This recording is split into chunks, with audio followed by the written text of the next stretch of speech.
Hey, so obviously that was a day in the life, and now let's talk a little bit about student life though. So right now we're all kind of distance learning, but I remember when we were back in person, one of my favorite clubs that I loved going to was the salsa club. Oh my gosh, that was so. It was like exercise, and I had my friends there. I was able to make so many connections there. It was really fun. So I would definitely say that an important aspect of being a student is being able to get involved with others, find interests that are in common. Since obviously we're now in lockdown, many of these clubs have now transitioned to online versions. There's this club that I'm a part of that we meet twice a week over Zoom or over Discord, the same app that I was telling you about earlier. So definitely look up under, oh my gosh, if I can actually recall the appropriate name. It's a it's a little click. Let me log on so I can tell you. So it's this square. It's Beach Sync. There we go. Beach Sync. You go under Beach Sync so that you can find lots of clubs. You can sign into some, and then that way you can start getting in contact with other people. It's an amazing way to connect with others, especially right now when we're all locked down and many people aren't really going out with their friends because they're probably taking care of somebody in their life. Maybe they have a grandparent in their house, or themselves, or a family member has some sort of medical condition that would put them in higher risk for COVID. So definitely going through Beach Sync to get in contact with clubs is definitely a great idea. Also, it's a great way to take care of your mental health, because right now, obviously, at least I've seen it before, when I don't talk with somebody outside for a while, I will end up getting really stressed over any little thing, and it can be pretty bad. We want to prevent those breakdowns. We need people to talk with, to vent with, so definitely talking about mental health is very important, and reaching out to others. Now, we're going to talk a little bit about, since we already talked about day in the life, and we talked about student life, let's talk a bit about the program that I've been telling you about. As I said earlier, I am in the ITEP BILA program. So as you all know, the ITEP program is for students that want to get both their BA in liberal arts and liberal studies and their credential at the same time. So what this means is that you'll be graduating with both the credential and your BA while being an undergrad. Usually the traditional pathway for teachers was you had to get first your BA, and then you had to go afterwards for a credential. And you were paying grad school prices when you were going into the credential program because you were considered a grad student. You had already done your undergrad. So it was a lot more expensive. So then what they did is now you can actually get both your credential and your BA as an undergrad. It makes it super cheaper. There are obviously pros and cons. We do have a post about this. If you look into our account, we have a post about this. We posted it maybe a week or two ago. So if you have any more questions, you can always reach out to us, the SAMs, or you can look at our post, or you can also talk with a counselor. So definitely, I like that program. It's not for everyone, but definitely I would recommend taking a look into it. Now, when it comes to BILA though, it's an added authorization. You can do it as either an ITEP student or down the traditional pathway, whatever is more comfortable for you. But BILA, pretty much what it's doing is it's training future teachers to teach in a specifically dual immersion classroom.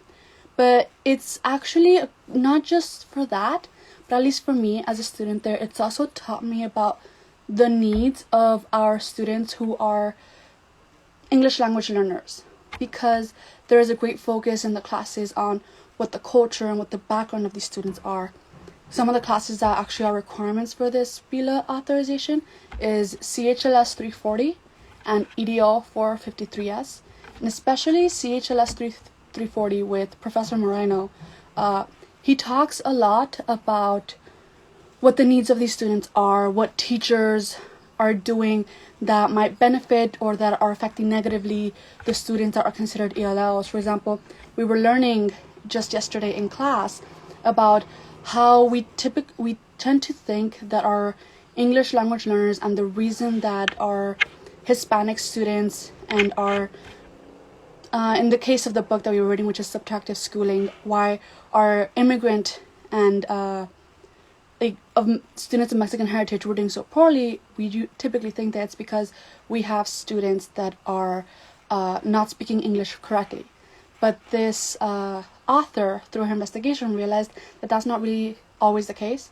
Many times we have our second, third, and fourth generation students that are doing way more poorly than our immigrants and first gen students.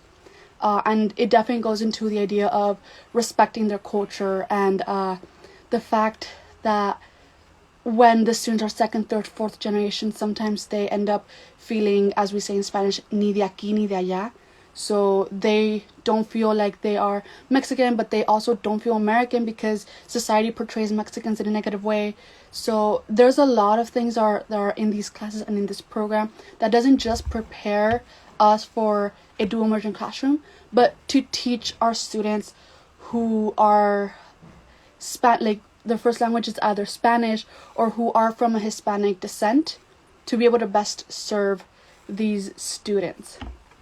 I know somebody asked yesterday or 2 days ago about what was my fluency, so I'm going to show you a bit.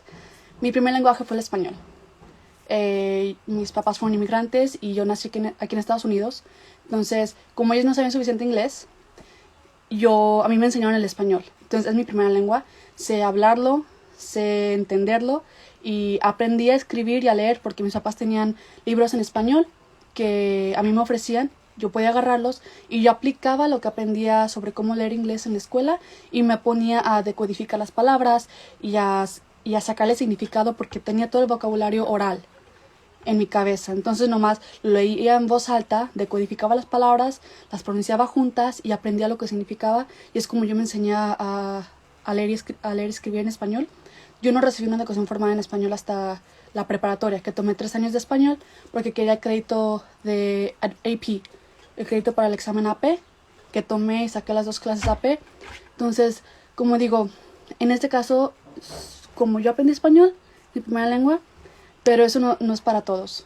Y si no quieres meterte al programa de BILA porque tal vez tienes miedo porque tienes un acento, honestamente no te preocupes por el acento, porque poco a poco vas a ir adquiriendo eso. Honestamente todos tenemos un acento y depende muchísimo de dónde vienes. Entonces no te debe de preocupar. So now I'm going to do this in English for all of you that don't know Spanish. So my parents are immigrants. I'm a first-gen student, which means I was born and raised here in the U.S. That meant that because my parents were immigrants, they didn't really understand English. So my first language was Spanish. I learned Spanish first, and it wasn't until I was in kinder that I learned English. And how pretty much this means that I know how to speak and I can understand Spanish pretty much fluently. And the way that I learned to read and write Spanish was because my parents always had books around that were in Spanish, because that way they felt comfortable telling me what a word meant, because they actually knew what it meant. Something that a book in English they couldn't really tell me. So what I would do is I would go grab the books in Spanish, open them up, and I would apply what I was learning in class about reading to these books, because it's very similar phonemes, and I would start to decode these words and say them out loud, so I could orally hear them and hence acquire meaning to that word. And I began to attach meaning to these words in Spanish. For writing, I didn't really have a formal class in writing until I was in high school, because it was when I wanted to get the AP credit. So I had 3 years of Spanish because it was an easy A and I could get the AP credit for it. But honestly, I know lots of people that tend to have an accent, and I know that for many of them that might stop them or deter them from going into this because they think that they can't. Honestly, that should not be the case. If you feel that you have an accent or whatever, it doesn't matter. Honestly, accents are about where you are from. Actually, I have lots of friends that are not from Mexico, and they have different words. Even in music, if you listen to Maluma or like a singer that's from Colombia, they have specific words like parcero, and I have no idea what that means. But I know Spanish. I'm considered a fluent person in Spanish. So definitely, if you know Spanish, take these classes, because it's just like maybe 2 classes extra and you get this added authorization. Now, the BILA, as I said earlier, is mainly for dual immersion classrooms. So the whole idea is not just to prepare teachers. As I said, it's kind of 2-part, the program. First, it's to prepare teachers for dual immersion classrooms. So what dual immersion classrooms are is they're classrooms in which the earlier the grade, the more Spanish you're using. So kinder, first, you're going to use primarily Spanish, because what we started to notice was that these students orally knew Spanish, but they never really had that reading and writing, and that would affect them negatively in English because they didn't become fully fluent in either language. So what we're doing is we're first offering these students the education in their home language, in this case Spanish, and then once they learn the basics of reading and writing in that, and speaking and listening, then they can now apply everything that they learned into English. It's an amazing program in my opinion, and I really love the idea. But a second aspect of it, as I said earlier, it also really prepares us to deal with any type of Latino student, because honestly it just teaches us, the classes teach us so much about what these students need and how in the past we failed them and what we can do to better serve these students, which is, I feel, amazing, especially in California where we have so many Latinos. I would definitely encourage anybody that knows in Spanish to be enrolled. Now, I believe that the person that asked about my proficiency, I believe it also has to do with maybe they're wondering how proficient they have to be in order to be part of this program. I'm going to say the classes that are part of the program specifically, there is, to a certain point, a level of fluency you need. You need to be able to understand basic conversational Spanish, because in these classes, majority of students know both languages, and they're going to be using this thing that we called translingual. So they're pretty much, this term means that you're using both languages at the same time. So you have to be kind of comfortable with it. It doesn't mean that you have to be completely like super amazing in it, as I said, because as I said, you're going to keep practicing all these skills. There is a test about this. Dr. Rubio, amazing. She's the leader, the director or coordinator of the BILA program, and she does give a test before her class, which is EDL 453S. So what she does in this test is pretty much, it's mostly reading comprehension and writing in Spanish, and she'll grade it and she'll actually give you feedback. And if from what I recall, when I heard that some people didn't exactly pass it from the first try, they were still able to enroll in the class, and they just redid it again in a couple of weeks. So as I said, you just have to study a bit. There is also a CSET attached to it, but I can't really tell you about that. I'm actually studying for that.